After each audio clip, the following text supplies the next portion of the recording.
Welcome to MTV news. మీ ఘనమే మా ఆయుధం. మహబూబ్ నగర్ జిల్లా జడ్చెల్ల బాదేపల్లి మార్చిరిలో మృతదేహాన్ని కుక్కలు పీక్కుతిన్న ఘటన వైరల్ గా మారడంతో ప్రభుత్వంపై రాష్ట్ర వ్యాప్తంగా విమర్శలు వెల్లువెత్తాయి. స్వయాన రాష్ట్ర వైద్య ఆరోగ్య శాఖ మంత్రి దామోదర రాజనరసింహ ఇన్ఛార్జిగా ఉన్న ఈ జిల్లాలో ఇలాంటి ఘటన చోటు చేసుకోవడం దారుణమని, దీన్ని బట్టి కాంగ్రెస్ ప్రభుత్వానికి వైద్య రంగంపై ఉన్న చిత్తశుద్ధి ఏంటో స్పష్టమవుతోందని బీజేపీ జాతీయ ఉపాధ్యక్షురాలు మహబూబ్ నగర్ ఎంపీ డికే అరుణ విమర్శించారు. ఈ ఘటనకు బాధ్యత వహిస్తూ జడ్చెల్ల ఎమ్మెల్యే అనిరుద్ రెడ్డి రాజీనామా చేయాలని బీఆర్ఎస్ జిల్లా అధ్యక్షులు మాజీ మంత్రి లక్ష్మారెడ్డి డిమాండ్ చేశారు. ఈ సంఘటన కలిచివేసిందని, బాధ్యులను కఠినంగా శిక్షించాలని మాజీ మంత్రి శ్రీనివాస్ గౌడ్ పేర్కొన్నారు. ఈ అమానవీయ ఘటనపై విచారణకు ఆదేశిస్తున్నామని జడ్చెల్ల ఎమ్మెల్యే జనపల్లి అనిరుద్ రెడ్డి పేర్కొన్నారు.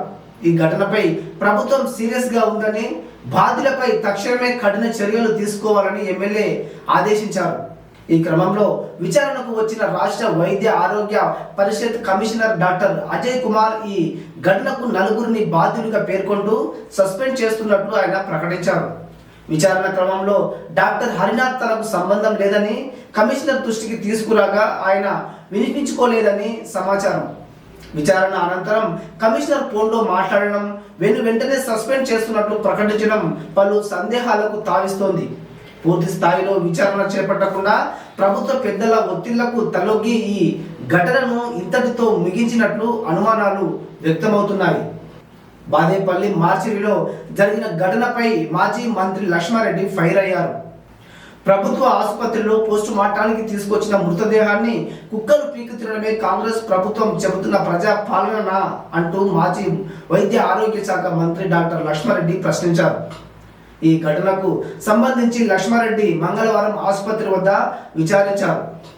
పాత ఆసుపత్రి మార్చిరి 100 పడకల ఆసుపత్రి ప్రాంగణంలో కొత్తగా నిర్మించిన మార్చిరిని పరిశీలించారు. అనంతరం మీడియాతో లక్ష్మారెడ్డి మాట్లాడుతూ ఇలాంటి దారుణమైన సంఘటన చోటు చేసుకోవడం మనసును కలిచివేసిందని ఆయన అన్నారు. కొత్తగా మార్చురీ భవన నిర్మాణ పనులు పూర్తి చేసి వైద్య అధికారులకు అప్పగించి 6 మాసాలు గడిచినా మార్చురీని వినియోగించుకోకుండా నిర్లక్ష్యం వహించడం ఏంటనే మాజీ ఎమ్మెల్యే లక్ష్మారెడ్డి ప్రశ్నించారు. సీఎం రేవంత్ రెడ్డి సొంత జిల్లాతో పాటు రాష్ట్ర వైద్య ఆరోగ్య శాఖ మంత్రి సైతం జిల్లా ఇన్ఛార్జి మంత్రిగా ఉన్నారని లక్ష్మారెడ్డి గుర్తు చేశారు. సీఎం రేవంత్ రెడ్డి రాష్ట్ర వైద్య ఆరోగ్య శాఖ మంత్రి దామోదర రాజనరసింహ ప్రాతినిధ్యం వహిస్తున్న జిల్లాలోనే ఇంత దారుణమైన పరిస్థితులు ఉంటే రాష్ట్రంలో పరిస్థితి ఎలా ఉంటుందన్నారు. ఈ ఘటనలో కేవలం అధికారులను బాధ్యులను చేసి సస్పెండ్ చేసి చేతులు దులుపుకోవడం తగదన్నారు. ప్రభుత్వం బాధ్యత వహించాలని, పాలకులు రాజీనామా చేయాలని మాజీ మంత్రి లక్ష్మారెడ్డి డిమాండ్ చేశారు. ఈ దారుణ ఘటనపై జాతీయ అంతర్జాతీయ స్థాయిలో చర్చలు జరిగే పరిస్థితి ఏర్పడిందని మాజీ మంత్రి లక్ష్మారెడ్డి మండిపడ్డారు. మరిన్ని తాజా వార్తలపై మా ఎంటీవీ న్యూస్ ఛానల్ సబ్స్క్రైబ్ చేసుకోండి. మీ మహేష్, ఎంటీవీ న్యూస్, మీ గలమే మా ఆయుధం. నిన్న జడ్చర్ల ప్రభుత్వ హాస్పిటల్లో జరిగిన సంఘటన దారుణం, ఘోరాతి ఘోరం. ఇంతవరకు చరిత్రలో ఎప్పుడు కూడా ఇటువంటి సంఘటన చూడలేదు మనం. ఒక వ్యక్తి చనిపోతే ఆ బాడీని ప్రభుత్వం మార్చిలో పెడితే కంప్లీట్గా 2 చేతులు కుక్క పిక్కొని తిన్నది. ఇంకా దారుణం ఏంటంటే అక్కడ ఫ్రీజర్ లేవు, స్ట్రెచ్చర్ మీద పెట్టలే బాడీని, కింద ఫ్లోర్ పైన వేసిండ్రు, కుక్కలన్నీ పీక్క తినడం జరిగింది. ఈ ఘటన ఇలా రాష్ట్ర వ్యాప్తంగా దేశవ్యాప్తంగా ఒక సంచలన వార్త అయింది. ఈ సంఘటనకు పూర్తి బాధ్యత ప్రభుత్వాందే. ప్రభుత్వ నిర్లక్ష్యానికి, పేదల పట్ల ప్రభుత్వానికి ఉన్న నిర్లక్ష్యానికి ఇది నిదర్శనం. ఈ ప్రభుత్వం వచ్చిన తర్వాత రాష్ట్రమంతటా ప్రభుత్వ హాస్పిటల్ను పూర్తిగా నిర్లక్ష్యం చేయడం జరిగింది. ఏ హాస్పిటల్లో మందులు సరిగ్గా లేవు, డాక్టర్ సరిగ్గా లేరు, ఎక్విప్మెంట్స్ లేవు, ఏవి కూడా సరిగ్గా నిర్వహించడం లేదు. గత ప్రభుత్వంలో, మా ప్రభుత్వంలో 9.5 సంవత్సరాల్లో బ్రహ్మాండంగా ప్రభుత్వ హాస్పిటల్ని ఇంప్రూవ్ చేసి అన్ని రకాల అభివృద్ధి చేసి బీద ప్రజలకు మంచి వైద్య సేవలు అందించడం జరిగింది. గతంలో జిల్లా ఆసుపత్రిలో కూడా ఐసీయూ లేని పరిస్థితి నుంచి అన్ని హాస్పిటల్లో ఐసీయూలు, మోడర్న్ ఎక్విప్మెంట్స్, అన్ని రకాల ఫెసిలిటీస్ కల్పించడం జరిగింది. ప్రభుత్వ హాస్పిటల్లో ప్రజల యొక్క బీద ప్రజల యొక్క పేషెంట్స్ సంఖ్య పెరిగింది బ్రహ్మాండంగా. డెలివరీలు పెరిగినాయి, ఉచిత డెలివరీ పెరిగినాయి. మరి అవన్నీ మొత్తం ఏదైతే ఈ ప్రభుత్వం గతంలో పాత రోజులు తెస్తాం అనేది మాట్లాడినో కాంగ్రెస్ నాయకులు, పాత రోజులు వచ్చినాయి, పాత రోజులు తెచ్చిండ్రు. ఇంతకంటే దురదృష్టం వేరే ఏముండదు. బీదలకు సంబంధించిన ఈ వైద్యశాలలను ఇంత నిర్లక్ష్యంగా, ఇంత భయంకరంగా వదిలిపెట్టడం అనేది వాళ్ళ చేతగానితనానికి, వాళ్ళ నిర్లక్ష్యానికి ఇది నిదర్శనం. ఇప్పుడు లోపల కమిషనర్ గారితో మాట్లాడితే, మీడియాకి మాట్లాడితే కమిషనర్ గారు చెప్తా ఉన్నారు ఇక్కడ ఉన్న అధికారుల మీద చర్యలు తీసుకుంటామని. పాపం అధికారులు ఏం చేసిండ్రు? వాళ్ళకి కొంత నిర్లక్ష్యం ఉండొచ్చని కాదనట్లేదు. ప్రభుత్వం అన్ని ఫెసిలిటీస్ కల్పించి అధికారులు వాడుకోకుంటే అధికారులు తప్పందమ్మా. ఎక్కడక్కడనే వదిలిపెట్టి మీరు ఈ బిల్డింగ్ ఏదో మార్చురీ ఉందో, ఈ హాస్పిటల్ 2023లో కంప్లీట్ అయింది. మార్చురీ కొంచెం లేట్గా స్టార్ట్ అయింది, అది కూడా 24లో కంప్లీట్ అయింది. 24 జూన్లోనే ఇంజనీరింగ్ డిపార్ట్మెంట్ వాళ్ళు బిల్డింగ్ కంప్లీట్ అయింది, హ్యాండ్ ఓవర్ చేసుకోండి అని హెల్త్ డిపార్ట్మెంట్ లెటర్ రాశారు. ఇప్పుడు 2024 జూన్లో సంవత్సరం తాత్సారం చేసి మొన్న సెప్టెంబర్లో 25 సెప్టెంబర్లో వీళ్ళు హ్యాండ్ ఓవర్ చేసుకున్నట్టు లెటర్ ఇచ్చారు. అంటే ఇది కూడా 6 నెలలు అయింది. అంటే మార్చురీ కంప్లీట్ అయ్యి 1.5 year అయింది, వీళ్ళు హ్యాండ్ ఓవర్ చేసుకొని 6 months అయింది. మరి 1.5 year ముందే అది కంప్లీట్ అయినప్పుడు ప్రభుత్వం చర్యలు చేపట్టి, నాయకులు చర్యలు చేపట్టి ఆ మార్చుని స్టార్ట్ చేసి ఉంటే ఈరోజు దృష్టి వచ్చేది కాదు.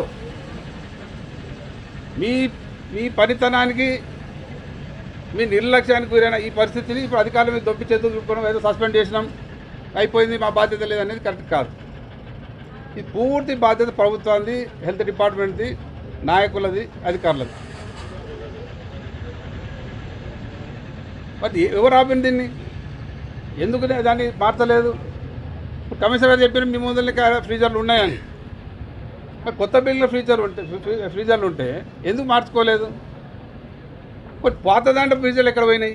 స్ట్రెచర్స్ ఎక్కడ పోయినాయి? టేబుల్స్ ఎక్కడ పోయినాయి? గతంలో రేవంత్ రెడ్డి గారు పీసీ అధ్యక్షుడు వచ్చి నా మీద కామెంట్ చేసిపోయింది, జనరేటర్ లేదు పాత హాస్పిటల్లో అని. మరి జనరేటర్ ఉన్నది అప్పుడు మా వాళ్ళు వెంబడే చెప్పారు, జనరేటర్ చూపించి ఫోటోలు తిప్పి చెప్పారు జనరేటర్ ఉంది అని. జనరేటర్ ఉండే, ఫ్రీజర్లు ఉండే, టేబుల్స్ ఉండే, అన్నీ ఉండే. మరి ప్రభుత్వం వచ్చినాక అన్నీ మాయమైనాయి. మరి పాత హాస్పిటల్లో ఉన్న ఫ్రీజర్లు ఎక్కడ పోయినాయి? దాన్ని మెయింటెనెన్స్ ఎందుకు చేయలేదు? ఆ ఫ్రీజర్లో బాడీని ఎందుకు పెట్టలేదు? స్ట్రెచర్ మీద ఎందుకు పెట్టలేదు? కింద ఎందుకు పడేసిండ్రు? అంటే మీకు బీదలు అంటే ఇంత నిర్లక్ష్యమా? ఆ చనిపోయిన అతను ఒక బీద దళిత సోదరుడు.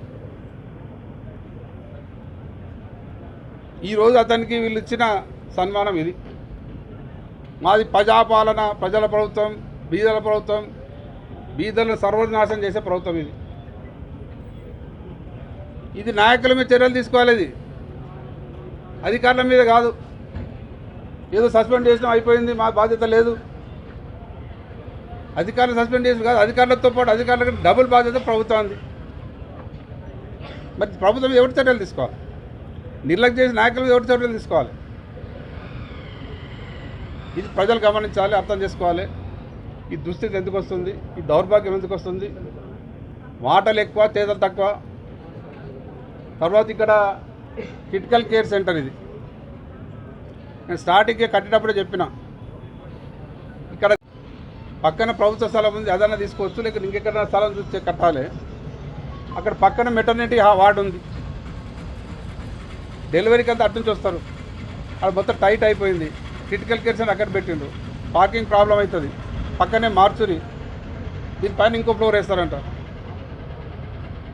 మరి ఈ స్థలాలు మస్తుగా ఉన్నాయనే నాయకులు మరి స్థలాలు చూపించి స్థలాలు కడితే బాగాది. ఇప్పుడు అనవసరంగా ఇరకడంలో క్రిటికల్ కేర్ సెంటర్ కట్టిండ్రు. నేను ఆ రోజు స్టార్టింగ్ ఫుటింగ్ అప్పుడే చెప్పినా ఇక్కడ ఇబ్బంది అవుతుంది, టైట్ అవుతుంది. మరి అప్పుడు మీడియా మీద రాసినట్టు రాసింది, కానీ తర్వాత మరి మీరు కూడా ఇక్కడ చూసినట్టు లేదు. అది అంతకే పిండిగా లేచిపోయింది. ఇప్పుడు ఎంత ఇబ్బంది అవుతుంది పేషెంట్లకి. దీనికి ఎవరు బాధ్యులు? మొత్తం రాష్ట్రం అంతటా ఒక భయానకమైన వాతావరణం నడుస్తూ ఉన్నది. కేవలం అడ్మినిస్ట్రేషన్ వీళ్ళు ప్రజల కొరకు చేయట్లేదు, వాళ్ళ కొరకు వాళ్ళు అడ్మినిస్ట్రేషన్ చేసుకుంటారు తప్ప బీద ప్రజలకు ప్రజాపాలనని ప్రజలు తొక్కిపెట్టడం తప్ప ప్రజలు నాశనం చేస్తున్నారు.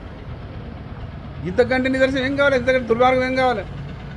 ఇంతకుముందు ఎవరు విలేకరు మాట్లాడినారు, ముఖ్యమంత్రి గారి జిల్లా, హెల్త్ మినిస్టర్ గారు ఇన్ఛార్జ్ ఉన్న జిల్లా. దీంట్లో ఇది 100 పడకల ఆసుపత్రి, 30 పడకలు 100 పడకలకి శాంక్షన్ అయింది. స్టాఫ్కి లెటర్ అప్పుడే రాసినాం. 100 రోజుల స్టాఫ్ని తెస్తాను మాట్లాడిన నాయకులు. వారు 100 రోజుల స్టాఫ్ లేదు ఇప్పటి వరకు. 100 పడకల ఆసుపత్రికి సంబంధించిన స్టాఫ్ మొత్తం కూడా ఇప్పటికే వచ్చేది ఉండాలి. మేము అప్పుడే నిర్ణయం తీసుకోవడం జరిగింది. పాత హాస్పిటల్ కూడా నిర్లక్ష్యం చేయొద్దు, దాన్ని అక్కడ హాస్పిటల్ నడపాలి, అక్కడ ఓపీ నడపాలి, అక్కడ బస్తీ దవాఖానా నడపాలి. అక్కడున్న ఆ పాత బజార్ కానీ ఆ ఏరియా వాళ్ళకి అక్కడ చిన్న చిన్న రోగాలు ఏమో జ్వరం వచ్చిన ఏమో అక్కడ చూపించుకుంటారు, పెద్దది అవసరం ఇక్కడికి వస్తారని చెప్పడం జరిగింది. మరి అది కూడా నిర్లక్ష్యం చేసారు. హాస్పిటల్ కొడుతూ కూడా గాలి వదిలేసారు. మరి ఇప్పటికైనా నేను డిమాండ్ చేస్తూ ఉన్నాను డిపార్ట్మెంట్ని, ప్రభుత్వాన్ని, ఈ 100 పడకల హాస్పిటల్కి ఎంబడే 100 పడకల హాస్పిటల్ సంబంధించిన స్టాఫ్ శాంక్షన్ కావాలి. 100 రోజులు అన్నారు, ఇప్పుడు 800 రోజులు అయింది. ఇక చూస్తున్న సగం పీరియడ్ అయింది, ఒక సంవత్సరం సగం అయితే అయిపోతుంది. మళ్ళీ ఏదో తొండి మాటలు మాట్లాడకుండా నిజంగా ప్రజలకు పనికొచ్చి చేయండి. ఏం మాట్లాడినా పనికిరాని కౌంటర్లు ఇచ్చిపోవడం అలవాటు అయింది. గతంలో మా యాదవ్ గారి 100 పడకలు 55 అని మాట్లాడితే తొండి మాటలు మాట్లాడి టైంపాస్ చేసింది. అంటే ఏదైనా సమస్య చెప్తే విలేకరులు ఏదైనా రాసినా కానీ వాళ్ళ మీద అడుగులే మాట్లాడడం, లీడర్లు ఎవరైనా కౌంటర్ దానికి సమస్య మీద మాట్లాడితే వాళ్ళ మీద ఏదో కౌంటర్లు వేయడం. ఇలా వాళ్ళ పార్టీ అని నిన్న ప్రెస్ మీట్ పెట్టి మాట్లాడిండు. నేను సమస్య చెప్పినందుకు నా మీద కేసులు పెట్టిండు. వాళ్ళ పార్టీ అయినా మా పార్టీ అయినా కాదు. అంటే ఈ ధోరణితోని ఎవరు బయటకు చెప్పుకునే పరిస్థితి ఏర్పడతలేదు. అందరు కూడా నాకెందుకులే అనే కాడికి వచ్చేసింది. దీంతో ప్రజలకు నష్టమవుతుంది. ఈడ ప్రతిపక్ష పార్టీతో పాటు మీడియా సోదరులందరూ కూడా బాధ్యత, ప్రజల పట్ల ఉండవలసిన బాధ్యత మనందరిది. మన అందరం నోరు మూసుకొని అందరం అంటే ఉంటే సమస్యను ప్రజల దృష్టికి లేకపోతే ప్రభుత్వం దృష్టి తీసుకురాకుంటే మరి ఇట్లా అయితే ఇటువంటి సంఘటనలు జరుగుతాయి. నిజానికి ఇది మనం ఎప్పటికప్పుడు దాన్ని గమనించి ఎందుకు ఆడ ఇట్లా జరుగుతుందని మనం గట్టిగా ఇంతకుముందు మాట్లాడంటే జరిగేది కాదు. అది మీ బాధ్యత ఉంది, మా బాధ్యత కూడా ఉంది. మేము మాట్లాడితే రాజకీయం అంటారు, మరి మీ బాధ్యత కూడా ఉంది, మీడియా సోదరుల బాధ్యత కూడా ఉన్నది. ఇవాళ ఇంత తప్పు జరిగింది, ఇంత నష్టం జరిగింది, ఇంత దారుణం జరిగింది, అవమానం మనకు. ఇది ఒక్క జడ్చలను రాష్ట్రంలో కాదు, ప్రపంచం అంతా పోతుంది. ఇలా ఇప్పుడున్న సిస్టంలో నెట్లో ఎక్కడ చూసినా ప్రపంచం చర్చించుకుంటారు. జడ్చల ఆసుపత్రిలో కుక్కలు పీక్క తిన్నాయని మొత్తం ప్రపంచం తెలుస్తుంది. ఇంతకుముందు నాయకుడు అంటూనే నేను జడ్చలను మొత్తం ఎక్కడ చరిత్రలో నిలుపుతున్నాను, చరిత్ర నిలిచింది. ఇది మొత్తం దేశంలో చెప్పుకుంటుంది. దేశమంతా ప్రపంచం అంతా కూడా ఎక్కడ చూసినా ఈరోజు ఛానళ్ళలో మొత్తం వెళ్ళిపోయింది. అరే జడ్చల కుక్కలు పీక్క తినే శవాన్ని అని జడ్చల పేరు ఘనంగా బయటకు వచ్చింది. ఇప్పటి నుంచి అయినా ప్రభుత్వాన్ని డిమాండ్ చేస్తాను, ఇటువంటి జరగకుండా చూసుకోండి. ఎంబడే 100 పడకల హాస్పిటల్ సంబంధించిన స్టాఫ్ ఇక్కడ రావాలి, మార్కెట్ షిఫ్ట్ కావాలి.